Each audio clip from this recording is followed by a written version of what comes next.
सदाशिवसमारम्भां शङ्कराचार्यमध्यमाम् अस्मदाचार्यपर्यन्तां वन्दे गुरुपरम्पराम्।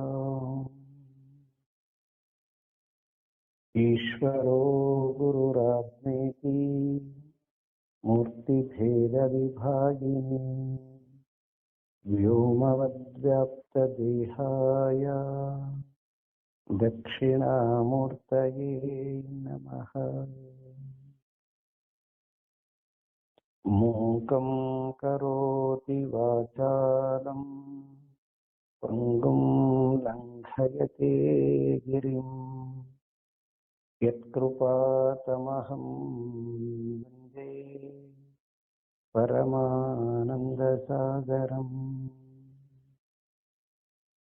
ॐ सहना भवतु सहनौ भुनक्तु सह वीर्यं करवावहै तेजस्विनावधीतमस्तु मा विद्विषावहै।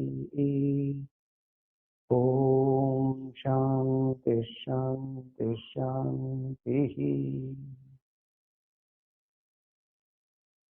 नमः श्री शंकरानंद गुरुपादाम्बुजन्मने सविलास महामोह ग्राहग्रासैककर्मणे तत्पादाम्बुरुहद्वन्द्वा सेवा निर्मलचेतसां सुखबोधाय तत्त्वस्य विवेकोऽयं विधीयते।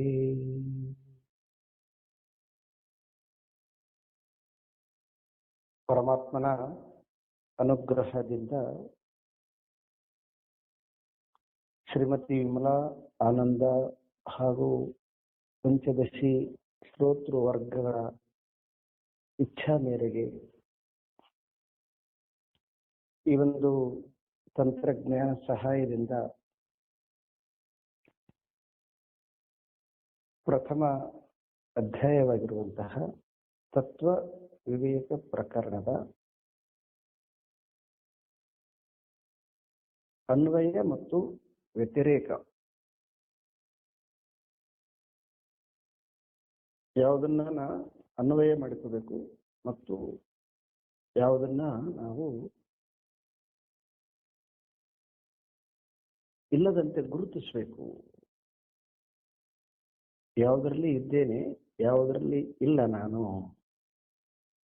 ಅನ್ನುವಂತಹ ಈ ಸೂಕ್ಷ್ಮತೆಯನ್ನ ಗುರುತಿಸುವಂತಹದ್ದು ಅನ್ವಯ ವ್ಯತಿರೇಕದ ಮುಖ್ಯ ಉದ್ದೇಶ. ಉದಾಹರಣೆಯಾಗಿ ಒಂದು ಮನೆಯಲ್ಲಿ ಕಿಚನ್ ಇದೆ, ಬೆಡ್ರೂಮ್ ಇದೆ, ಸಿಟ್ಔಟ್ ಇದೆ, ದೇವ್ರ ಮನೆ ಇದೆ,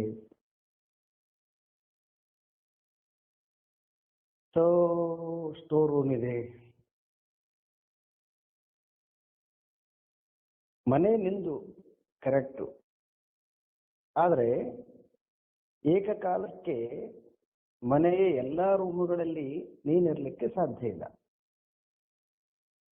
ನೀನು ಕಿಚನ್ ಅಲ್ಲಿ ಇದ್ದಾಗ ಬೆಡ್ರೂಮ್ ಅಲ್ಲಿ ಇರಕ್ಕೆ ಸಾಧ್ಯ ಇಲ್ಲ, ಬೆಡ್ರೂಮ್ ಅಲ್ಲಿ ಇದ್ದಾಗ ಸಿಟ್ಔಟ್ ಅಲ್ಲಿ ಇರಕ್ಕೆ ಸಾಧ್ಯ ಇಲ್ಲ, ಸಿಟ್ಔಟ್ ಅಲ್ಲಿ ಇದ್ದಾಗ ಸ್ಟೋರ್ ರೂಮ್ ಅಲ್ಲಿ ಇರಕ್ಕೆ ಸಾಧ್ಯ ಇಲ್ಲ, ಸ್ಟೋರ್ ರೂಮ್ ಅಲ್ಲಿ ಇದ್ದಾಗ ದೇವ್ರ ಕೋಣೆಯಲ್ಲಿ ಇರಕ್ಕೆ ಸಾಧ್ಯ ಇಲ್ಲ. ನಮಗೆ ಎಲ್ಲ ನಂದು ಅಂತಂದಗಳಿಗೆ ನಾನು ಗಾಳಿ ತರನು ಅಥವಾ ಬೆಳಕಿನ ತರನು ಅಥವಾ ಆಕಾಶದ ತರನು ಎಲ್ಲಾ ರೂಮುಗಳಲ್ಲಿ ಏಕಕಾಲಕ್ಕೆ ಇರ್ಲಿಕ್ಕೆ ನನಗೆ ಸಾಧ್ಯ ಆಗೋದಿಲ್ಲ. ನಾನು ಮನೆ ಕಟ್ಟಿದ್ದೀನಿ ಕರೆಕ್ಟು, ಆದರೆ ಎಲ್ಲಾ ಕಡೆ ಏಕಕಾಲಕ್ಕೆ ಇರ್ಲಿಕ್ಕೆ ಸಾಧ್ಯ ಇಲ್ಲ. ಈ ಜ್ಞಾನ ಇಲ್ಲ ನಮಗೆ. ನಂದು ಮನೆ ಅಂತಂದ್ರೆ ನಾನು ಎಲ್ಲಾ ಕಡೆ ಇರ್ತೀನಿ ಅಂತಕ್ಕಂತಹದ್ದು ನಮಗೆ ಪರಿಶೀಲನೆ ಮಾಡದೇ ಇರುವಂತಹ ಅಜ್ಞಾನ ಇದು. ನಾನು ಕಟ್ಕೊಂಡಿರತಕ್ಕಂತಹದ್ದು ನನ್ನ ಭೋಗಕ್ಕೋಸ್ಕರ ಸಲುವಾಗಿ, ಅಂದ್ರೆ ನನ್ನ ಸುಖಕ್ಕೋಸ್ಕರ ಸಲುವಾಗಿ, ಇದೆಲ್ಲ ಕರೆಕ್ಟ್. ಆದರೆ ಏಕಕಾಲಕ್ಕೆ ಎಲ್ಲಾ ಕಡೆ ಇರಕ್ಕಾಗದಿಲ್ವೋ? ಗಾಳಿಯಂತೆ, ಆಕಾಶದಂತೆ ಈ ಸೂಕ್ಷ್ಮತೆಯನ್ನ ನಮಗೆ ತಿಳಿಸಿಬಿಟ್ಟು, ಹೇಗೆ ಒಂದು ಮನೆಯೋ ಅದೇ ರೀತಿಯಾಗಿ ಈ ಒಂದು ಜೀವನ, ಇದರಲ್ಲಿ ಸ್ಥೂಲ ಶರೀರ ಅಂತಕ್ಕಂತಹದ್ದು ಒಂದು ಕೋಣೆ ಇದೆ, ಜಾಗೃತ ಲೋಕ ಅಂತಕ್ಕಂತಹದ್ದು ಒಂದು ಕೋಣೆ ಇದೆ, ಹಾಗೆ ಸ್ವಪ್ನ ಲೋಕ ಅನ್ನುವಂತಹದ್ದು ಒಂದು ಕೋಣೆ ಇದೆ, ಸುಷುಪ್ತಿ ಲೋಕ ಅಂತಕ್ಕಂತಹದ್ದು ಒಂದು ಕೋಣೆ ಇದೆ. ಈ ಜೀವ ಅಂತಕ್ಕಂಥವನು ಈ ಮೂರು ಅವಸ್ಥೆಗಳ ಒಂದು ಮನೆಯನ್ನ ಮಾಡಿಕೊಟ್ಟಿದ್ದಾನೆ. ಆದರೆ ಮೂರು ಅವಸ್ಥೆಗಳಲ್ಲಿ ಏಕಕಾಲಕ್ಕೆ ಅವನು ಇರೋದಿಲ್ಲ. ಒಂದು ಅವಸ್ಥೆಯಲ್ಲಿದ್ದಾಗ ಇನ್ನೊಂದು ಅವಸ್ಥೆಯ ಜ್ಞಾನ ಅವನಿಗೆ ಆಗೋದಿಲ್ಲ. ಸೊ ಮೊದಲು ಈ ಭ್ರಾಂತಿಯನ್ನ ತೆಗಿಲಿಕ್ಕೋಸ್ಕರ ಸಲುವಾಗಿ ನಮಗೆ ಈ ಅನ್ವಯ ಮತ್ತು ವ್ಯತಿರೇಕದ ಒಂದು ತಂತ್ರವನ್ನು ತೆಗೆದುಕೊಂಡು ಬಂದು, ತರ್ಕವನ್ನು ತೆಗೆದುಕೊಂಡು ಬಂದು, ನೀನು ಏಕಕಾಲಕ್ಕೆ ಇರಬೇಕು ಅಂತಂದ್ರೆ ನಿನಗೆ ಇನ್ನೊಂದು ಜ್ಞಾನ ಇದೆ, ಇನ್ನೊಂದು ಅವಸ್ಥೆ ಇದೆ. ಆ ಅವಸ್ಥೆಯಲ್ಲಿ ನೀನಿದ್ದಾಗ ನೀನು ಏಕಕಾಲಕ್ಕೆ ಈ ಮೂರು ಅವಸ್ಥೆಗಳನ್ನ ಅನುಭವಿಸಬಹುದು ಅನ್ನುವಂತಹ ಒಂದು ದಿಕ್ಸೂಚಿಯನ್ನ ನಮಗೆ ಹಿಂದಿನ ಕ್ಲಾಸಲ್ಲಿ ಸಮಾಧಿ ಅನ್ನುವಂತಹ ಶಬ್ದವನ್ನ, ತುರಿಯ ಅನ್ನುವಂತಹ ಸಮಾನಾರ್ಥಕವಾಗಿರ್ತಕ್ಕಂತಹ ಶಬ್ದವನ್ನ ಕೊಟ್ಟು, ಆ ನಾಲ್ಕನೆಯ ಅವಸ್ಥೆ ಇದೆ, ಆ ನಾಲ್ಕನೆಯ ಅವಸ್ಥೆಗೆ ನೀನು ಚಲಿಸಿದಾಗ ಈ ಮೂರು ಅವಸ್ಥೆಗಳ ಜ್ಞಾನ ನಿನಗಾಗತ್ತೆ ಅಂತ ಹೇಳಿ, ಈ ಮೂರು ಅವಸ್ಥೆಗಳು ನಾನು ಅನ್ನುವಂತಹ ಭ್ರಾಂತಿಯಲ್ಲಿ ಇರುವಂತಹ ಈ ಜೀವನಿಗೆ ನಾಲ್ಕನೆಯ ಅವಸ್ಥೆಯ ಒಂದು ಜ್ಞಾನವನ್ನ ತಿಳಿಸಿರ್ತಕ್ಕಂತಹದ್ದು, ಅದನ್ನ ಅನ್ವಯ ಮಾಡಿಕೊಳ್ಳೋದು. ಅದು ಇದ್ದಿಲ್ಲ ಅಂತಂದ್ರೆ ಅದು ನಮ್ಮ ಜ್ಞಾನಕ್ಕೆ ಬಂದಿದ್ದಿಲ್ಲ ಅಂತ. ಇದ್ದಿಲ್ಲ ಅಂತಂದ್ರೆ ಪರ್ಮನೆಂಟ್ ಆಗಿದ್ದಿಲ್ಲ ಅಂತ ಅರ್ಥ ಅಲ್ಲ, ನಮ್ಮ ಜ್ಞಾನಕ್ಕೆ ಬಂದಿದ್ದಿಲ್ಲ. ನಮಗೆಲ್ಲ ನಮ್ಮ ಪರಂಪರೆಯಲ್ಲಿ ಆಗಿ ಹೋಗಿರ್ತಕ್ಕಂತಹ ಅನೇಕ ಋಷಿಮುನಿಗಳು, ತದನಂತರದಲ್ಲಿ ಬಂದಿರತಕ್ಕಂತಹ ಆಚಾರ್ಯರು, ದಾಸರು, ಶರಣರು, ಸಂತರು, ಯೋಗಿಗಳು ಎಲ್ಲರೂ ಕೂಡ ಈ ನಾಲ್ಕನೆಯ ಅವಸ್ಥೆಯ ಅನುಭವವನ್ನ ತಮ್ಮ ವಿಚಾರಧಾರೆಯ ಮೂಲಕ, ತಮ್ಮ ಕೆಲವೊಂದು ಅನುಷ್ಠಾನದ ಮೂಲಕ, ಅಭ್ಯಾಸದ ಮೂಲಕ ತಿಳಿಸಿಕೊಟ್ಟಿರತಕ್ಕಂತಹದ್ದು ಯಥೇಚ್ಛವಾಗಿ ನಮಗೆ ಸಿಗುತ್ತೆ. ಶಾಸ್ತ್ರೀಯವಾಗಿ ಗ್ರಂಥ ರೂಪೇಣ ಇದೆ, ಮತ್ತೆ ಅದನ್ನ ಅನುಸರಿಸಿಕೊಂಡು ಬಂದಿರತಕ್ಕಂತಹ ಕೆಲವೊಂದು ವಿಶೇಷವಾಗಿ ಅದನ್ನ ಪಡ್ಕೊಂಡಿರ್ತಕ್ಕಂತಹ ವ್ಯಕ್ತಿಗಳು, ಅವರ ಜೀವನ ನಮ್ಮ ಕಣ್ಮುಂದೆ ಇರತಕ್ಕಂತಹದ್ದು ಕೂಡ ನಾವು ನೋಡ್ತೀವಿ. ಇದೇನು ಕಲ್ಪನೆ ಮಾಡಿಕೊಂಡಿರ್ತಕ್ಕಂತಹದ್ದು ಅಲ್ಲ ಅಂತ ಹೇಳಕ್ಕೋಸ್ಕರ ಸಲುವಾಗಿ ಇಷ್ಟನ್ನು ನಾನು ವಿವರಣೆ ಕೊಡಬೇಕಾಯ್ತು. ಸೊ ಅದಕ್ಕೆ ಸಮಾಧಿ ಅಂತ ಕರೆದ್ರು. ಸಮಾಧಿ ಅಂತಕ್ಕಂತಹದ್ದು ಈ ಮೂರು ಅವಸ್ಥೆಗಳಿಗಿಂತ ಅತೀತವಾಗಿ ಆ ಅವಸ್ಥೆಯಲ್ಲಿ ಸಾಕ್ಷಿಯಾಗಿ ಎಲ್ಲವನ್ನ ವೀಕ್ಷಿಸುವಂತಹ ಒಂದು ಸ್ಥಿತಿ. ಅದನ್ನ ನಾವು ತುರಿಯ ಅಂತನೂ ಕೂಡ ಕರಿತೀವಿ. ಎರಡು ರೀತಿಯಿಂದ ನಾವು ತುರಿಯವನ್ನ ಮತ್ತು ಸಮಾಧಿಯನ್ನ ಎರಡು ರೀತಿಯಾಗಿ ನೋಡ್ಬೋದು. ಜ್ಞಾನ ಮಾರ್ಗದವರು ತುರಿಯ ಅವಸ್ಥೆ ಅಂತ ಹೇಳ್ತಾರೆ, ಯೋಗ ಮಾರ್ಗದವರು ಸಮಾಧಿ ಅಂತ ಕರೀತಾರೆ. ಆ ನಾಲ್ಕನೆಯ ಅವಸ್ಥೆಯಲ್ಲಿ ಜೀವನನ್ನ ತೆಗೆದುಕೊಂಡು ಅಲ್ಲಿ ಸೇರಿಸುವಂತಹದ್ದು ಯೋಗ ಭಾಷೆಯಾದರೆ,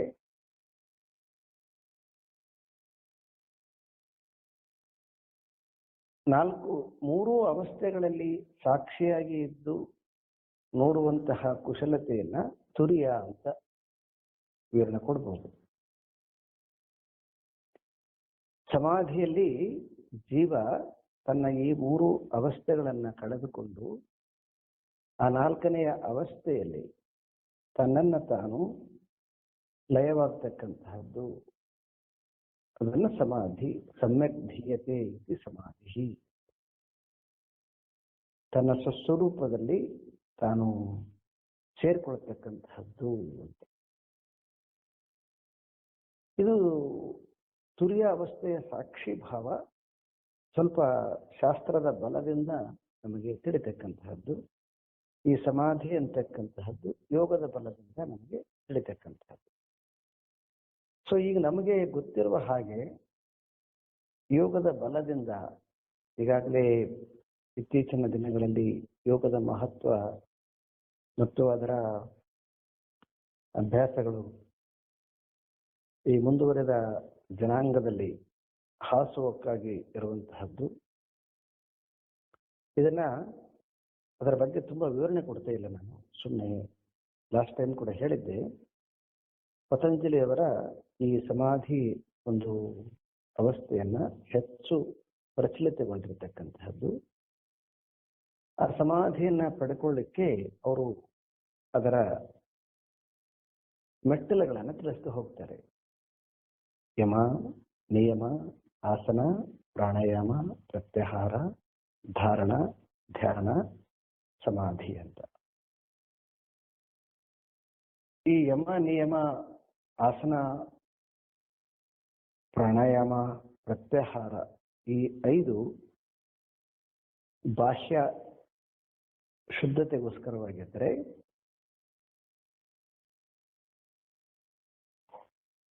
ಧಾರಣ, ಧ್ಯಾನ, ಸಮಾಧಿ ಅಂತಕ್ಕಂತಹದ್ದು ಅಂತರಂಗದ ಶುದ್ಧತೆಯನ್ನ ಪಡೆದುಕೊಳ್ಳಕ್ಕೆ ಇರ್ತಕ್ಕಂತಹ ಒಂದು ವ್ಯವಸ್ಥೆ ಅಂತ.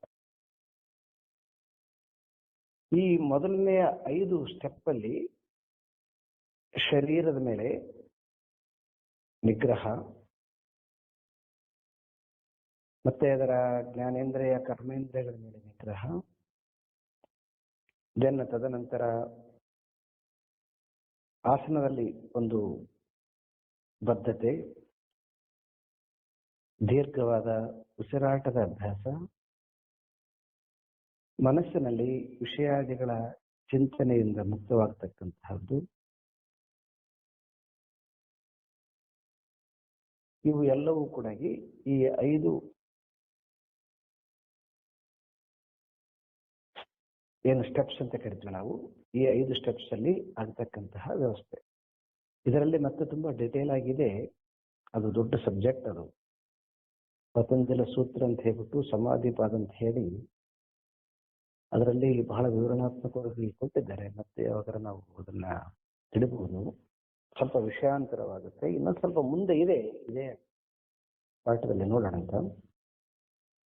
ಒಟ್ಟು ಅರ್ಥಕ್ಕೆ ಬಂದ್ಬಿಡ್ತೀನಿ. ಶರೀರವನ್ನ ಸ್ತಂಭನಗೊಳಿಸಿ, ಉಸಿರಾಟವನ್ನ ಸಂಯಮಗೊಳಿಸಿ, ಮನಸ್ಸನ್ನ ಏಕಾಗ್ರ ಮಾಡಿ, ಆ ಮನಸ್ಸಿನಲ್ಲಿ ಬಾಹ್ಯ ವಿಷಯಗಳಿಂದ ಮುಕ್ತಗೊಳಿಸಿ, ಆ ಪರಮಾತ್ಮನ ಒಂದು ರೂಪವನ್ನ ಮನಸ್ಸಿನಲ್ಲಿ ಧಾರಣ ಮಾಡಿ, ಆ ಧಾರಣ ಮಾಡಿರ್ತಕ್ಕಂತಹ ಪರಮಾತ್ಮನನ್ನ ಮನಸ್ಸು ಅದರಲ್ಲಿ ಸಂಯಮಗೊಳಿಸಿ, ಮೊದಲು ಮನಸ್ಸಿನಲ್ಲಿ ಪರಮಾತ್ಮನ ಧಾರಣ ಮಾಡಿಕೋಬೇಕು. ಅದಾದ್ಮೇಲೆ ಆ ಧ್ಯೇಯ ವಸ್ತುವಿನಲ್ಲಿ ಮನಸ್ಸನ್ನ ಸೇರಿಸ್ತಾ ಹೋಗ್ಬೇಕು.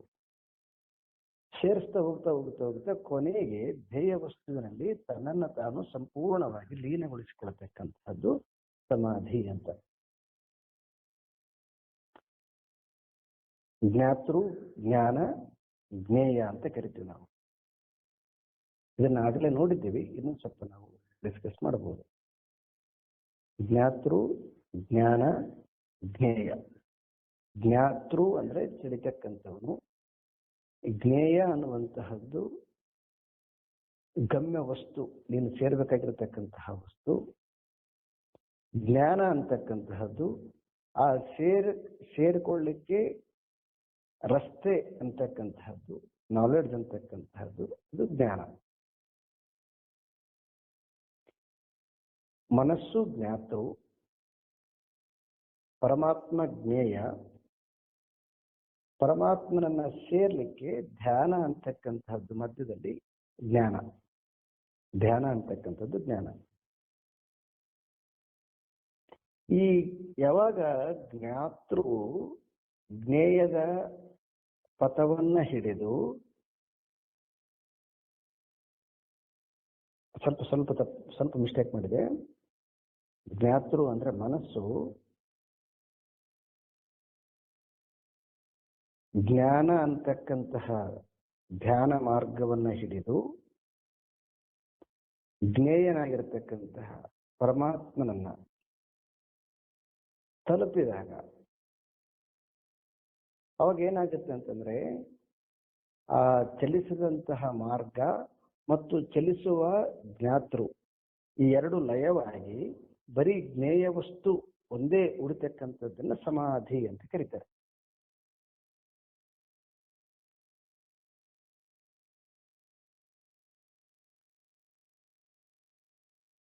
ವಿಮಲ್ ಅವ್ರಿಗೆ ಅರ್ಥ ಆಗಿದ್ರೆ ಇನ್ನೊಂದ್ಸಲ, ಅರ್ಥ ಆಯ್ತು ಅಂದ್ರೆ ಸರಿ, ಅರ್ಥ ಆಗಿದ್ರೆ ಕೇಳ್ಬಿಡ್ರಿ ಇನ್ನೊಂದ್ಸಲ, ಮತ್ತೆ ಕನ್ಫ್ಯೂಸ್ ಇದ್ರೆ ಮತ್ತೆ ಹೇಳ್ಬಿಡ್ತೀನಿ. ಅರ್ಥ ಆಗಿದೆ, ಕ್ಲಿಯರ್ ಆಗಿದೆ ಅಲ್ವಾ? ಕ್ಲಿಯರ್ ಇದೆ. ಓಕೆ. ಇದು ಯೋಗ ಮಾರ್ಗದಲ್ಲಿ ಹೊಸ ಭಾಷೆಯಿಂದ ಮಾತಾಡ್ತಿದ್ದೀನಿ ನಾನು. ಸಾಮಾನ್ಯವಾಗಿ ಧಾರಣ ಧ್ಯಾನ ಅಂತಕ್ಕಂತಹದ್ದನ್ನ ಎಕ್ಸ್ಪ್ಲನೇಷನ್ ಕೊಡದೆ ಬೇರೆ. ಸೊ ನಾನು ಸ್ವಲ್ಪ ಭಿನ್ನವಾಗಿ ಕೊಡ್ತಾ ಇದ್ದೀನಿ ಈಸಿಯಾಗಿ, ಯಾಕಂದ್ರೆ ನಮ್ಮದು ಜ್ಞಾನ ಮಾರ್ಗ ಇರೋದ್ರಿಂದ ಜ್ಞಾನ ಮಾರ್ಗಕ್ಕೆ ಅನ್ವಯ ಆಗುವ ಹಾಗೆ ವಿಷಯಗಳನ್ನ, ಶಬ್ದಗಳನ್ನ ಬಳಸ್ತಾ ಇದ್ದೀನಿ, ಅಷ್ಟೇ ವ್ಯತ್ಯಾಸ. ಅವಾಗ ಏನಾಗುತ್ತೆ ಅಂತಂದ್ರೆ ಬರೀ ಉಳಿತಕ್ಕಂಥದ್ದು ಜ್ಞೇಯ ವಸ್ತು ಒಂದೇ, ಪರಮಾತ್ಮ ವಸ್ತು ಒಂದೇ ಉಳಿತದೆ. ಇದು ಜೀವ ತನ್ನನ್ನ ತಾನು ಕಳೆದುಕೊಂಡು ಪರಮಾತ್ಮನ ಸ್ವರೂಪವನ್ನ, ಪರಮಾತ್ಮನ ಸ್ಥಿತಿಯನ್ನ ತಿಳಿತಕ್ಕಂಥದ್ದು. ಅದಕ್ಕೆ ಅವರು 4ನೇ ಅವಸ್ಥೆಗೆ ಹೋದಾಗ ಈ 3 ಅವಸ್ಥೆಗಳನ್ನ ಕಳೆದುಕೊಂಡು 4ನೇ ಅವಸ್ಥೆಯಲ್ಲಿ ತನ್ನನ್ನು ತಾನು ಗುರುತಿಸಿಕೊಳ್ತಕ್ಕಂಥದ್ದು. ಸೊ ಇಲ್ಲದೆ ಇರ್ತಕ್ಕಂಥದ್ದು ಅಂದ್ರೆ ನಮ್ಮ ಅನುಭವಕ್ಕೆ ಇಲ್ಲದೆ ಇರ್ತಕ್ಕಂಥದ್ದನ್ನ ಮತ್ತೊಂದನ್ನ ಅನ್ವಯ ಮಾಡಿಕೊಳ್ಳೋದು. ಇವು 3ಕ್ಕಿಂತ ಭಿನ್ನವಾಗಿ ಅದು ಕೂಡ ನಾನು ಅಂತಕ್ಕಂಥ ತಿಳಿಕೊಳ್ತಕ್ಕಂಥ, ಇವು 3ನ್ನ ಭಿನ್ನ ಮಾಡತಕ್ಕಂಥದ್ದು ವ್ಯತಿರೇಕ. ಆ ತುರಿಯ ಅವಸ್ಥೆಯನ್ನ ತಿಳಿತಕ್ಕಂತಹದ್ದು ಅನ್ವಯ. ಸೊ ಇಷ್ಟು ನಮಗೆ ಇಂದಿನ ಪಾಠದಿಂದ ಗೊತ್ತಾಯಿತು. ಈಗ ಈ 38ನೇ ಶ್ಲೋಕದಿಂದ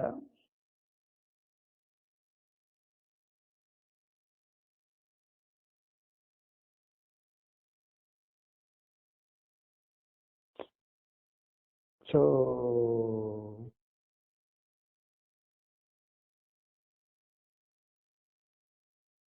ಇಲ್ಲ, ನಾವು 42 ಶ್ಲೋಕ ತನಕ ಮಾಡಿದ್ವಿ, 42 ವರ್ಗ ಮಾಡಿದ್ರೆ. ಈ 43 ಶ್ಲೋಕದಿಂದ 48 ಶ್ಲೋಕದ ತನಕ, 43 ಶ್ಲೋಕದಿಂದ 48 ಶ್ಲೋಕದ ತನಕ ಈ 6 ಶ್ಲೋಕಗಳು. ಈ 6 ಶ್ಲೋಕದಲ್ಲಿ ನಮಗೆ ಮಹಾವಾಕ್ಯದ ಜೊತೆ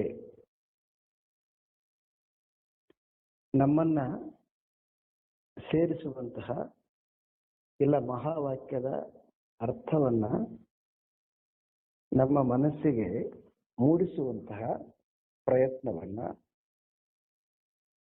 ನಾವು ಈ ಶ್ಲೋಕದಲ್ಲಿ ನೋಡ್ತೀವಿ. ಇದಕ್ಕೆ ಮತ್ತೊಂದು ತರ್ಕವನ್ನು ತೆಗೆದುಕೊಂಡು ಬಂದರು, ವಿಧಾನವನ್ನು ತೆಗೆದುಕೊಂಡು ಬಂದರು. ಇದನ್ನ ಭಾಗತ್ಯಾಗ ಲಕ್ಷಣೇನ ಅಂತ ಕರೆದರು. ಅನ್ವಯ ವ್ಯತಿರೇಕದಲ್ಲಿ ಜ್ಞಾನದ ಬಲದಿಂದ, ಶಾಸ್ತ್ರದ ಬಲದಿಂದ, ಯೋಗದ ಬಲದಿಂದ ಮತ್ತೊಂದು ಅವಸ್ಥೆಯನ್ನ ಪರಿಚಯ ಮಾಡಿಸ್ತಕ್ಕಂಥದ್ದು ಅನ್ವಯ. ಇಷ್ಟೇ ನೀನ ಅಲ್ಲ ಅನ್ನುವಂಥದ್ದನ್ನ ವ್ಯತಿರೇಕದ ಮೂಲಕ ಜೋಡಿಸ್ತಾರೆ ನಮ್ಮನ್ನ. ಅದರ ಅನುಭವ ಹೇಳಿಲ್ಲ ನಮಗ. ಸೊ ಅದನ್ನ ಈಗ ಈ ಶಾಸ್ತ್ರಕಾರರು ಶಾಸ್ತ್ರದ ಮೂಲಕ ಮಹಾವಾಕ್ಯವನ್ನ ಇಲ್ಲಿ ನಮಗೆ ಪರಿಚಯ ಮಾಡಿಸಿ, ಒಂದು ತತ್ವಮಸಿ ಮಹಾವಾಕ್ಯ, ಇನ್ನೊಂದು ಅಹಂ ಬ್ರಹ್ಮಾಸ್ಮಿ ಎನ್ನುವಂತಹ ಎರಡು ಮಹಾವಾಕ್ಯಗಳನ್ನ ಸಂಕ್ಷೇಪವಾಗಿ ನಮಗೆ ತಿಳಿಸ್ತಕ್ಕಂಥದ್ದು. ಮತ್ತೆ ಈ ಭಾಗತ್ಯಾಗ ಲಕ್ಷಣೇನ ಯಾವುದನ್ನ ಸ್ವೀಕಾರ ಮಾಡಬೇಕು ಮತ್ತು ಯಾವುದನ್ನ ಸಂಪೂರ್ಣವಾಗಿ ತ್ಯಜಿಸಬೇಕು. ಸಂಪೂರ್ಣವಾಗಿ ತ್ಯಜಿಸಿದಾಗ ಅವಾಗ ಈ ಏನು ವಿಷಯ ತಿಳಿಸಕೊಂಡಿದ್ರು ಅದು ಪರಿಪೂರ್ಣವಾಗತ್ತ. ಅದನ್ನ ತರ್ಕ ರೂಪೇಣ ಒಂದಿಷ್ಟು ಶಾಸ್ತ್ರವನ್ನ ತಿಳಿಸ್ತಕ್ಕಂತಹ ವಿಧಾನ. ಒಂದ್ಸರಿ ಇದನ್ನ ಹೋದಲ್ರಿ.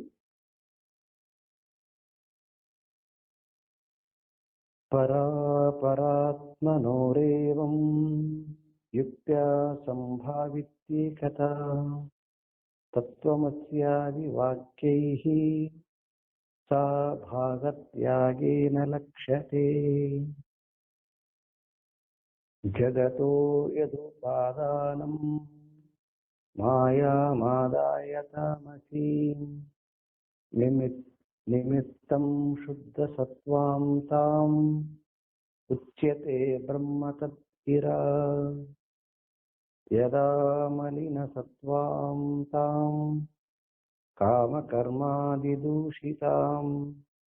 ಆದತ್ತೇ ತತ್ಪರಂ ಬ್ರಹ್ಮ ತ್ವಂ ಪದೇನ ತದೋಚ್ಯತೆ. ತ್ರಿತಯೀಮಪಿ ತಾಂ ಮುಕ್ತ್ವಾ ಪರಸ್ಪರ ವಿರೋಧಿನೀಂ ಅಖಂಡಂ ಸಚ್ಚಿದಾನಂದಂ ಮಹಾವಾಕ್ಯೇನ ಲಕ್ಷ್ಯತೆ. ಸೋ ಅಯಮಿತ್ಯಾದಿ ವಾಕ್ಯೇಷು ವಿರೋಧಾತದಿದಂತಯೋಃ ತ್ಯಾಗೇನ ಭಾಗಯೋರೇಕ ಆಶ್ರಯೋ ಲಕ್ಷ್ಯತೆ ಯಥಾ. ಮಾಯಾ ವಿದ್ಯ ವಿಹಾಯೈವ ಉಪಾಧಿ ಪರಜೀವಯೋಃ ಅಖಂಡಂ ಸಚ್ಚಿದಾನಂದಂ ಪರಂ ಬ್ರಹ್ಮೈವ ಲಕ್ಷ್ಯತೆ.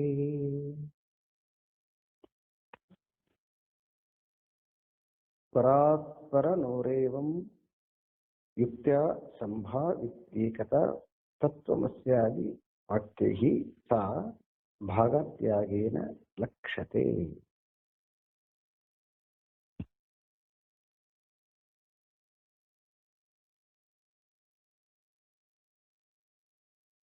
ಇದನ್ನ ಲಕ್ಷಣಾವೃತ್ತಿ ಅಂತ ಕರೀತಾರೆ. ಇದನ್ನ ಭಾಗತ್ಯಾಗೇನ ಲಕ್ಷ್ಯತೆ ಅಂತಂದ್ರೆ ಇದು ಲಕ್ಷಣಾವೃತ್ತಿ ಅಂದ್ರೆ ಲಕ್ಷಣದಿಂದ, ಒಬ್ಬ ವ್ಯಕ್ತಿಯ ಲಕ್ಷಣದಿಂದ ಆ ವ್ಯಕ್ತಿಯನ್ನ ಹೇಗೆ ನಾವು ಗ್ರಹಿಸುತ್ತೇವೋ ಅದಕ್ಕೆ ಲಕ್ಷಣಾವೃತ್ತಿ ಅಂತ. ಇದನ್ನಾಗಲೇ ನಾವು ಕೆಲವೊಂದು ಕಡೆ ಪ್ರಮಾಣಗಳನ್ನು ಮಾತನಾಡಿದ್ದೀವಿ. ಉಪಮಾನ ಪ್ರಮಾಣದಲ್ಲಿ ಎಕ್ಸಾಂಪಲ್ ಕೊಟ್ಟಿದ್ದೀವಿ.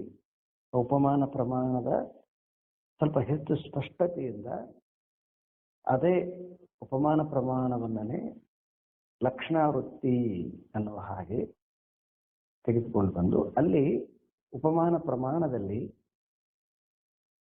ಉಪಮಾನಕ್ಕೆ ಒಳಪಟ್ಟಿರ್ತಕ್ಕಂತಹ ವ್ಯಕ್ತಿ ಇರೋದಿಲ್ಲ. ಅದಕ್ಕಿಂತ ಇದು ಭಿನ್ನ ಹೇಗೆ ಅಂತಂದ್ರೆ ಇಲ್ಲಿ ವ್ಯಕ್ತಿ ಇರ್ತಾನೆ, ಅದರ ವ್ಯಕ್ತಿ ತನ್ನ ಮೂಲ ಸ್ವರೂಪದಿಂದ ಮರೆಯಾಗಿ ವಿಕೃತಿಯನ್ನ ಪಡೆದು ನಾಮರೂಪದಿಂದ ಬೇರೆಯಾಗಿರ್ತಾನೆ. ಆ ನಾಮರೂಪದ ವಿಕೃತಿಯನ್ನ ಅಳಿಸಿದಾಗ ಅವನ ನಿಜ ಸ್ವರೂಪ ಗೊತ್ತಾಗುತ್ತೆ. ಅದನ್ನ ನಾವು ಲಕ್ಷಣದಿಂದ, ಆ ನಾಮರೂಪದಲ್ಲಿ ಇರುವಾಗಲೂ ಕೂಡ ಅವನ ಲಕ್ಷಣದ, ಅವನ ನಡೆಯಿಂದ ನಾವು ಗುರುತಿಸ್ತಕ್ಕಂಥದ್ದು. ಮೂರನೇ ವ್ಯಕ್ತಿಯಲ್ಲಿ ಇಲ್ಲಿ ಇರುವಂತಹ ವ್ಯಕ್ತಿ ವಿಕೃತಿಯಾಗಿ ನೂರೇವಂ ಯುಕ್ತಿಯ ಸಂಭಾವಿತ್ಯೇಕತ ತತ್ವಮಸ್ಯಾದಿ ವಾಕ್ಯ ಸಾಭಾಗತ್ಯಾಗೇನ ಲಕ್ಷ್ಯತೆ. ಅಂದ್ರೆ ತತ್ವಮಸ್ಯಾದಿ ಮಹಾವಾಕ್ಯ ಅಂತಂದ್ರೆ ತತ್ವಮಸಿ ಮಹಾವಾಕ್ಯವನ್ನ ಹಿಡಿದು ಈ ಲಕ್ಷಣದಿಂದ ನಮ್ಮ ಸ್ವರೂಪವನ್ನ ನಿಶ್ಚಯ ಮಾಡತಕ್ಕಂತಹದ್ದು. ನಿಶ್ಚಯ ಮಾಡಿದ ಮೇಲೆ ಆ ವಿಕೃತಿಯಾಗಿರ್ತಕ್ಕಂಥದ್ದನ್ನ ತ್ಯಜಿಸಿ ಸುಕೃತಿಯಾಗಿರ್ತಕ್ಕಂತಹ ಸುಸ್ವರೂಪವನ್ನ ಗುರುತಿಸ್ತಕ್ಕಂಥದ್ದು. ಈ ಮಹಾವಾಕ್ಯ ಹೆಂಗ ಜಾಯಿಂಟ್ ಮಾಡುತ್ತೆ, ಸೇರಿಸುತ್ತೆ ಅಂತಕ್ಕಂಥದ್ದನ್ನ ತಿಳಿಸ್ತಕ್ಕಂಥದ್ದು ಭಾಗತ್ಯಾಗ ಲಕ್ಷಣ ಅಂತ ಹೇಳ್ತಾರೆ.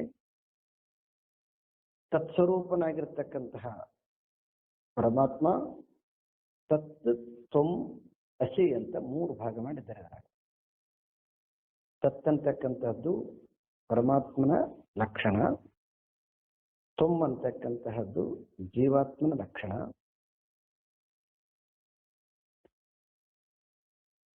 ತತ್ಸ್ವರೂಪನಾಗಿರ್ತಕ್ಕಂತಹ ಪರಮಾತ್ಮ ತ್ವಂ ಸ್ವರೂಪನಾಗಿ ಜೀವಾತ್ಮನಾಗಿ ಜಗದಲ್ಲಿ ಕಾಣಿಸಿಕೊಂಡಿದ್ದಾನೆ.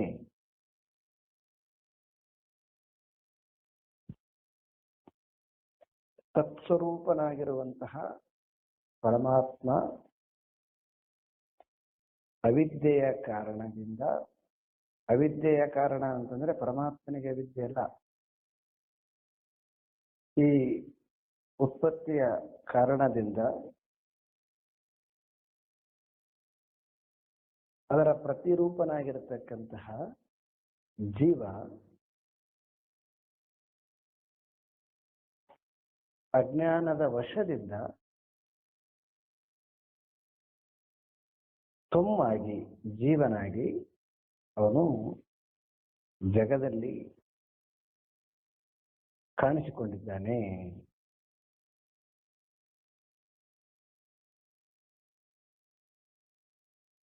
ಅವನನ್ನ ಅಜ್ಞಾನದಿಂದ ಬಿಡಿಸಿ ನೋಡಿದಾಗ ಅವನಲ್ಲಿ ತತ್ಸ್ವರೂಪದ ಎಲ್ಲ ಲಕ್ಷಣಗಳನ್ನ ಅನ್ವಯದ ಮೂಲಕ ನಾವು ವಿಚಾರ ಮಾಡಿದ್ವಿ. ಅದೇನು ಹೊಸದಲ್ಲ, ಅವನಲ್ಲಿ ಇತ್ತು, ಮರೆಯಾಗಿತ್ತು. ಶಾಸ್ತ್ರದಿಂದ ನಾವು ಅನ್ವಯ ವ್ಯತಿರೇಕದ ಲಕ್ಷಣದಿಂದ ನೋಡಿದಾಗ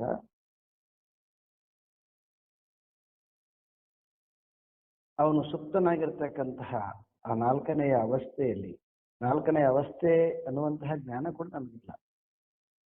ನಿದ್ರಾ ಅವಸ್ಥೆಯಲ್ಲಿ ಆ ಜೀವ ತನ್ನನ್ನು ತಾನು ಲಯವಾಗಿರ್ತಕ್ಕಂಥ ಸಂದರ್ಭದಲ್ಲಿ ಎಚ್ಚರ ಆದಮೇಲೆ ಸೂಕ್ಷ್ಮವಾಗಿ ಆ ಸ್ಥಿತಿಯನ್ನ ಜೀವನಿಗೆ ಪರಿಚಯ ಮಾಡಿಸ್ತಕ್ಕಂಥದ್ದನ್ನ ನಾವು ಇಂದಿನ ಶ್ಲೋಕದಲ್ಲಿ ವಿವರಣೆ ಮಾಡಿದ್ದೇವೆ. ಬಟ್ ನಮಗೇನಾಗ್ತಾ ಇದೆ ಅಂತಂದ್ರೆ ಅದು ಹೇಗೆ ನನಗೆ ಅನುಭವಕ್ಕೆ ಬಂತು ಅಂತ ಹೇಳ್ಬಿಟ್ಟು ಅದು ಗೊತ್ತಾಗ್ತಿಲ್ಲ. ಈಗ ನಮಗೆ ಶಾಸ್ತ್ರದಿಂದ ಅದರ ಸೂಕ್ಷ್ಮತೆ ಗೊತ್ತಾಯಿತು. ಅಂದ್ರೆ ನಾವು ಎಲ್ಲರೂ ಕೂಡ ಈ ತತ್ಸ್ವರೂಪರೇ, ಅದು ಇನ್ಬಿಲ್ಟು ನಮ್ಮೆಲ್ಲರಲ್ಲೇ ಆ ಸ್ವಭಾವ ಇದೆ. ಈ ಜೀವದ ಸ್ವಭಾವ ಅತ್ಯಧಿಕವಾಗಿರೋದ್ರಿಂದ ಸೊ ನಮಗೆ ನಮ್ಮ ಮೂಲ ಸ್ವರೂಪ ಮರೆಯಾಗಿದೆ. ಅದಕ್ಕೆ ಕಾರಣಗಳನ್ನ ಇದೆಲ್ಲ ನೋಡ್ಕೊಂಡು ಬಂದ್ವಿ ನಾವು. ಈಗ ನಮಗೆ ಈ ಅನ್ವಯ ವ್ಯತಿರೇಕದ ಒಂದು ತರ್ಕದಿಂದ ತೊಮ್ಮಾಗಿರತಕ್ಕಂಥವನು ಅವನೇ ತನ್ನ ಎಲ್ಲ ವಿಕಾರಗಳನ್ನ ಕಳೆದುಕೊಂಡಾಗ ಅವನು ತತ್ಸ್ವರೂಪನೇ. ಇದು ಈ ತತ್ವಮಸಿ ಮಹಾವಾಕ್ಯದ ವಿವರಣೆ. ಅಸಿ ಅಂದ್ರ ಆ ತತ್ತೇ ನೀನಾಗಿದ್ದೀಯಾ ಅಂತಕ್ಕಂತಹದ್ದು. ಮೊದಲು ನಾನೀಗ ತತ್ತಾಗಿದ್ದೆ. ಈ ಶಾಸ್ತ್ರದ ಅನುಸಂಧಾನದಿಂದ ನನಗೆ ಗೊತ್ತಾಯಿತು ನಾನು ತ್ವಂ ಸ್ವರೂಪನಲ್ಲ, ನಾನು ತತ್ಸ್ವರೂಪನು. ಈಗ ನಾನು ತ್ವಂ ಸ್ವರೂಪ ಅಂತ ಅನ್ಕೊಂಡಿದ್ದೀನಿ, ಆದ್ರೆ ನಾನು ತತ್ಸ್ವರೂಪನು ಅಂತಕ್ಕಂತಹದ್ದು ತಿಳಿದ ಮೇಲೆ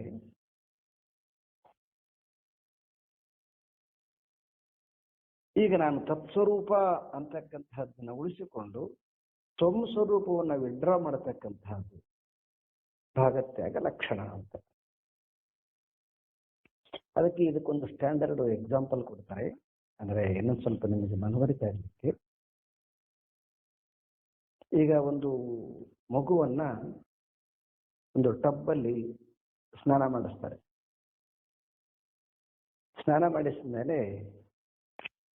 ಸ್ನಾನ ಎಲ್ಲ ಮಾಡಿಸಿದ್ಮೇಲೆ ಮಗುವನ್ನ ಎತ್ಕೊಂಡ್ಬಿಟ್ಟು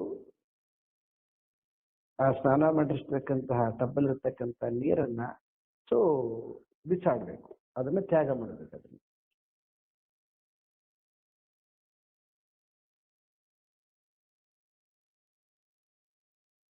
ಆದ್ರೆ ಇದು ಅಪೋಸಿಟ್ ಆಗ್ಬಾರ್ದು. ಅಪೋಸಿಟ್ ಅಂತ ಅಂದ್ರೆ ನೀರನ್ನ ಉಳಿಸಿಕೊಂಡು ಮಗುವನ್ನ ಎಸೆಯೋದಲ್ಲ.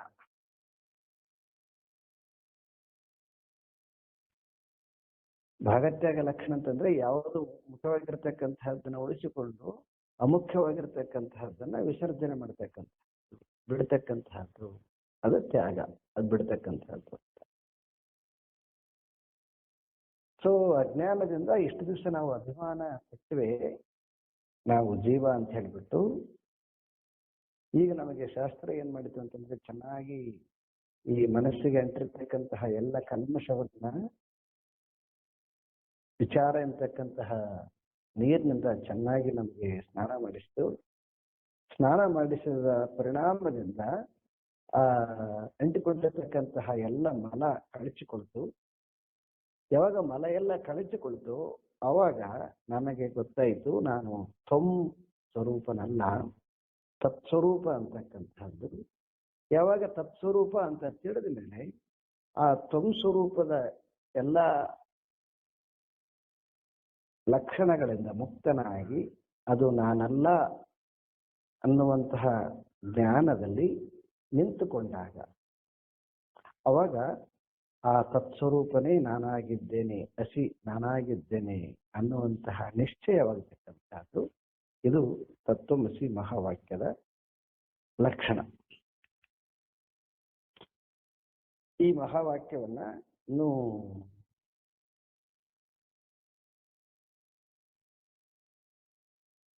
ಜೀವನಲ್ಲಿ ತನ್ನ ಸ್ವಸ್ವರೂಪದ ಅನುಭವ ಅವನಿಗಾಯಿತು. ಬ್ರಹ್ಮಾಂಡದಲ್ಲಿ ಹೀಗೆ ಇದೇ ತತ್ಸ್ವರೂಪನೇ ಸಕಲ ಜಗತ್ತಿಗೆ ಕಾರಣನಾಗಿರ್ತಕ್ಕಂತಹ ಆ ಬ್ರಹ್ಮಸ್ವರೂಪನೇ ತತ್ಸ್ವರೂಪ ಅನ್ನುವಂತಹದ್ದನ್ನ ಸೇರಿಸುವಂತಹದ್ದು. ಇದಕ್ಕೆ ಈ ಭಾಗತ್ಯಾಗ ಲಕ್ಷಣದಿಂದ ಇನ್ನೊಂದು ಸ್ವಲ್ಪ ಮುಂದುವರೆದ್ಬಿಟ್ಟು ಈ ಜಗತ್ತು ಮತ್ತು ಜಗತ್ತಿನಲ್ಲಿರ್ತಕ್ಕಂತಹ ಈಶ್ವರ ಮತ್ತು ಜೀವ ಇದು ಯಾವುದರ ಪರಿಣಾಮದಿಂದ ಕಾಣಿಸಿಕೊಂಡಿರ್ತಕ್ಕಂತಹದ್ದು, ಇದನ್ನ ಹೇಗೆ ಮತ್ತೆ ನಾವು ಅದಕ್ಕೆ ಸೇರಿಸಬೇಕು ಅನ್ನುವಂತಹದನ್ನ ಮುಂದಿನ ಶ್ಲೋಕದಲ್ಲಿ ಉಲ್ಲೇಖ ಮಾಡ್ತಾ ಹೋಗ್ತಾರೆ. ಜಗತ್ತೋ ಯತ್ ಉಪಾದಾನಂ ಮಾಯಾ ಮಾದಾಯ ತಾಮಸಿ ನಿಮಿತ್ತಂ ಶುದ್ಧ ಸತ್ವಾಂ ತಾಂ ಉಚ್ಯತೆ ಬ್ರಹ್ಮ ತದ್ಗಿರ.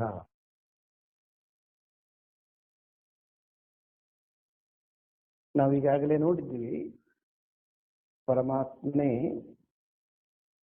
ಜಗತ್ತನ್ನ ತನ್ನ ಮಾಯ ಶಕ್ತಿಯಿಂದ ಸೃಷ್ಟಿ ಮಾಡಿದ ಅಂತ ಹೇಳಿ. ಆ ಮಾಯೆ ಅಂತಕ್ಕಂತಹದ್ದನ್ನ ಇಲ್ಲಿ 3 ಭಾಗ ಮಾಡ್ತಾರೆ. ಈ ಶ್ಲೋಕದಲ್ಲಿ 2 ವಿವರಣೆ ಮಾಡಿದ್ದಾರೆ. ಒಂದು ತಮೋಗುಣ ಪ್ರಧಾನವಾದ ಮಾಯೆ, ಮತ್ತೊಂದು ವಿಶುದ್ಧ ಸತ್ವ ಪ್ರಧಾನವಾದ ಮಾಯೆ. ಇಲ್ಲಿ ನಾವು ಹಿಂದಿನ ಒಂದು ಇದರಲ್ಲಿ ನೋಡಿದ್ದೀವಿ, ಉಪಾದಾನ ಕಾರಣ ಮತ್ತು ನಿಮಿತ್ತ ಕಾರಣ ಅಂತ ಹೇಳ್ಬಿಟ್ಟು. ಗಡಿಗೆ ಕಾಣಿಸಿಕೊಳ್ಳಿಕ್ಕೆ, ಗಡಿಗೆ ಬರಲಿಕ್ಕೆ ಅದಕ್ಕೆ ಮಣ್ಣು ಉಪಾದಾನ ಕಾರಣ ಆಗುತ್ತೆ, ಕುಂಬಾರ ನಿಮಿತ್ತ ಕಾರಣನಾಗ್ತಾನೆ. ಹಾಗೆ ಇಲ್ಲಿ ಮಾಯೆಯನ್ನ ಎರಡು ಭಾಗ ಮಾಡಿದ್ರು. ಒಂದು ತಮೋ ಗುಣ ಪ್ರಧಾನವಾದ ಮಾಯೆ, ಮತ್ತೊಂದು ವಿಶುದ್ಧ ಸತ್ವ ಪ್ರಧಾನವಾದ ಮಾಯೆ.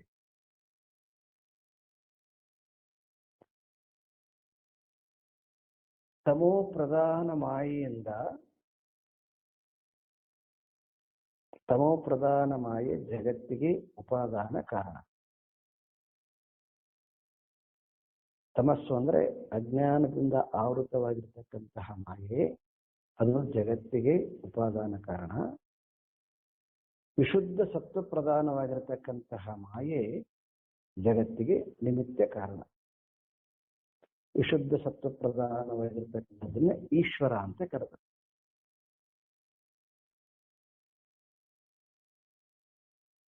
ಸೊ ಮಾಯೆಯಲ್ಲಿ ಎರಡು ಭಾಗ ಮಾಡಿದ್ದು, ಒಂದು ವಿಶುದ್ಧ ಸತ್ವ ಮಾಯೆ, ಇನ್ನೊಂದು ತಮೋ ಗುಣ ಪ್ರಧಾನವಾದ ಮಾಯೆ. ತಮೋ ಗುಣ ಪ್ರಧಾನವಾದ ಮಾಯೆ ಜಗತ್ತಿಗೆ ಉಪಾದಾನ ಕಾರಣವಾಗುತ್ತೆ. ವಿಶುದ್ಧ ಸತ್ವ ಪ್ರಧಾನವಾದ ಮಾಯೆ ಜಗತ್ತಿಗೆ ನಿಮಿತ್ತ ಕಾರಣನಾಗುತ್ತೆ.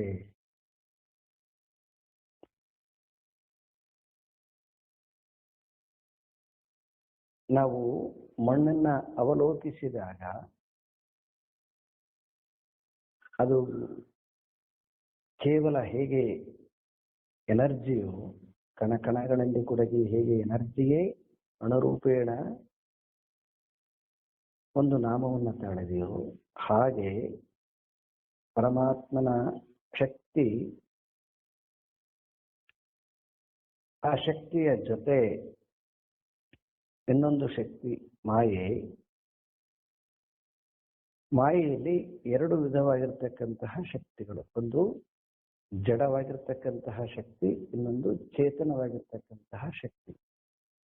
ಜಡವಾಗಿರ್ತಕ್ಕಂತಹ ಶಕ್ತಿಯನ್ನು ತಮೋ ಪ್ರಧಾನ ಅಂತ ಹೇಳಿದರು, ಚೇತನವಾಗಿರ್ತಕ್ಕಂತಹದ್ದನ್ನ ವಿಶುದ್ಧ ಸತ್ವ ಅಂತ ಕರೆಯರು. ತಮ ಪ್ರಧಾನದಲ್ಲಿ ಇರತಕ್ಕಂತಹದ್ದು ಸ್ಥೂಲವಾಗಿ ಗೋಚರವಾಗಿ ಕಾಣಿಸ್ತಕ್ಕಂತಹದ್ದು, ಅದು ಅಜ್ಞಾನ ದಶೆಯಿಂದ. ಇನ್ನೊಂದು ಸೂಕ್ಷ್ಮವಾಗಿರ್ತಕ್ಕಂತಹದ್ದು, ವಿಶುದ್ಧವಾಗಿರ್ತಕ್ಕಂತಹದ್ದು, ಅದು ಕೂಡ ಮಾಯೆ. ನಾವು ಗೀತೆಯನ್ನು ನೋಡಿದಾಗ ಗೊತ್ತಾಗುತ್ತೆ. ದೈವಿ ಮಾಯೆ, ಇನ್ನೊಂದು ಅವಿದ್ಯಾ ಮಾಯೆ ಅಂತ. ವಿದ್ಯಾ ಮಾಯೆ ಮತ್ತು ಅವಿದ್ಯೆ ಮಾಯೆ ಅಂತ ಎರಡು ಮಾಯೆಗಳು. ವಿದ್ಯಾ ಮಾಯೆ ಇವೆಲ್ಲವೂ ದೈವಿ ಗುಣಗಳನ್ನು ತುಂಬಿಕೊಂಡಿರ್ತಕ್ಕಂತಹದ್ದು. ಅವಿದ್ಯಾ ಮಾಯೆ ಎಲ್ಲ ಆಸುರಿ ಗುಣಗಳಿಂದ ತುಂಬಿಕೊಂಡಿರ್ತಕ್ಕಂತಹದ್ದು. ಎರಡು ಮಾಯೆಗಳಿವೆ.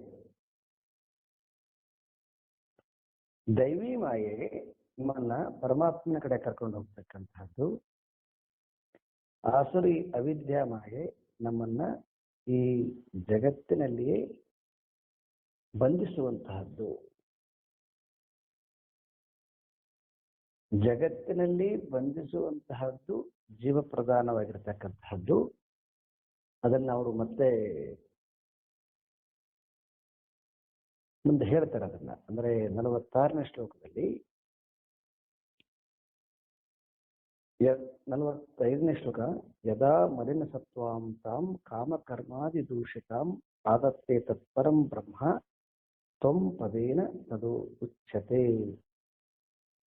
ಇಲ್ಲಿ ಮತ್ತೊಂದು ಮಲಿನ ಸತ್ವ ಪ್ರಧಾನ ಕಾಮಕರ್ಮಾದಿಗಳಿಂದ ದೂಷಿತವು ಆದ ಮಾಯೆಯನ್ನು ಸ್ವೀಕರಿಸುವುದು ಆಗ ತ್ವಂ ಪದದಿಂದ ಹೇಳಲ್ಪಡುತ್ತದೆ.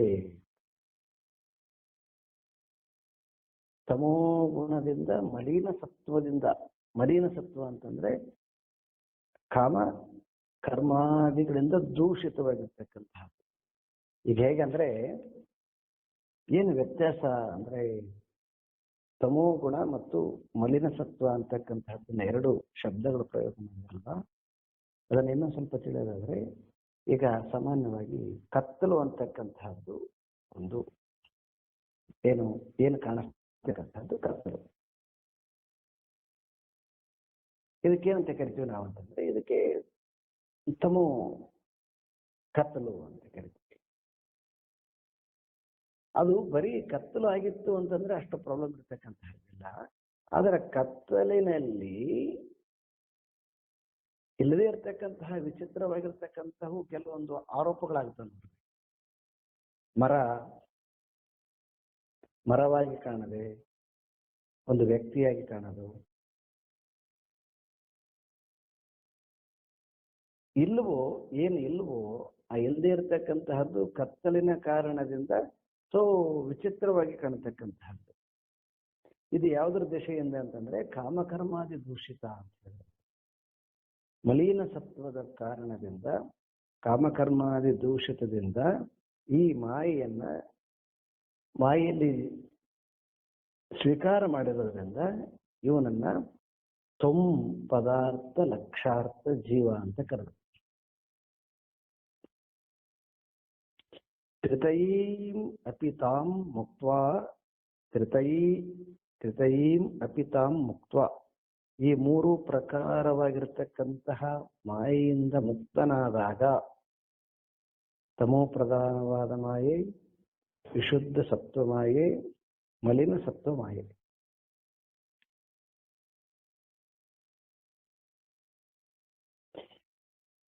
ಒಂದಕ್ಕೊಂದು ಪರಸ್ಪರ ವಿರೋಧಿಯಾಗಿರ್ತಕ್ಕಂತಹ, ಪರಸ್ಪರ ವಿರೋಧಿನೀಂ ಒಂದಕ್ಕೊಂದು ವಿರೋಧಿಯಾಗಿರ್ತಕ್ಕಂತಹ ಈ ಮೂರು ಮಾಯೆಗಳನ್ನ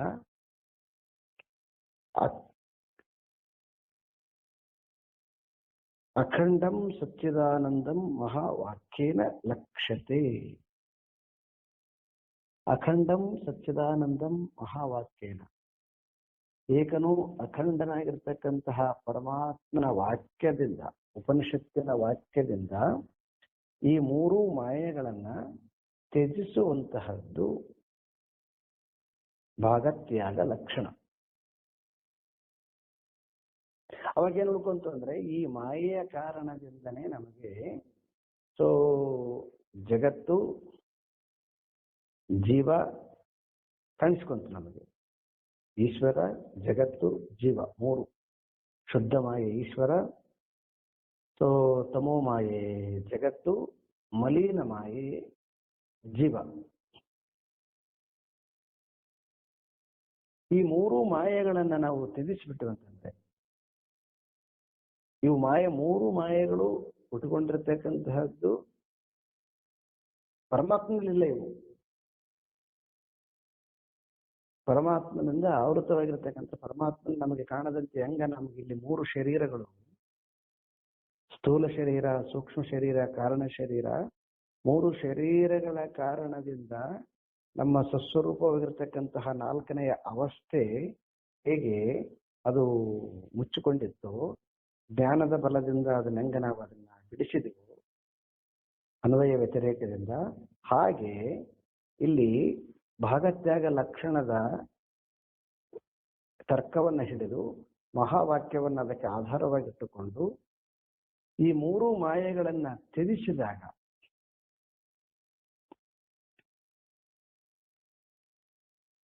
ಅವಾಗ ನಮಗೆ ಗೊತ್ತಾಗುತ್ತೆ ಆ ಪರಬ್ರಹ್ಮ ವಸ್ತುವೇ ನಾನೇ.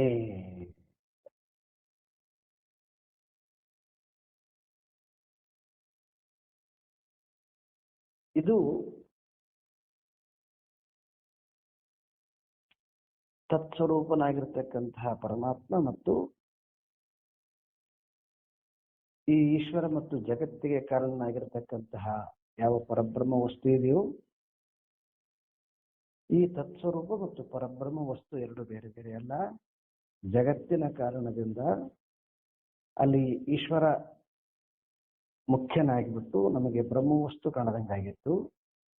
ಅದೇ ರೀತಿಯಾಗಿ ಇಲ್ಲಿ ತತ್ಸ್ವರೂಪ ಜೀವತ್ವದ ಕಾರಣದಿಂದ ಈ ಮಲಿನ ಸತ್ವದ ಶರೀರಗಳ ಆಭಾಸದಿಂದ ಇಲ್ಲಿ ಮರೆಯಾಗಿತ್ತು.